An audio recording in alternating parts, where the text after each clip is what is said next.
4 ធ្វើស្ក្រាប់ល្មៀតប្លៃខ្ញីចាតបងបងអូនថៃចិត្តឲ្យស្ដាងសិនចាមិនថាល្មៀតប្លៃខ្ញីឬក៏អាហារឬក៏បន្លែណាដែលចង់សម្ងួតគឺយើងចិត្តឲ្យស្ដាងហើយដាក់ចូលក្នុងម៉ាស៊ីនសម្ងួតតាមកំណត់ម៉ោងដែលកំណត់ទៅគឺ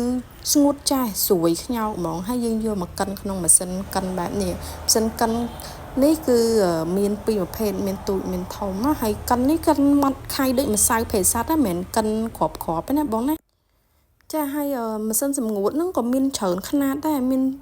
ពីទូចដល់ធំតែម្ដងហើយនៅពេលយើងកិនរួចយើងចង់ទៅខ្ចប់ចង់ថ្លឹងមានជីងចាចង់បានម៉ាស៊ីនអ៊ុតក៏មានចង់បានម៉ាស៊ីនបូតខ្យល់អ៊ុតមកថង់ក៏មានឬក៏ចង់បានជាម៉ាស៊ីនឃ្លុំបេខ្លងមកថង់អីក៏មានដែរចា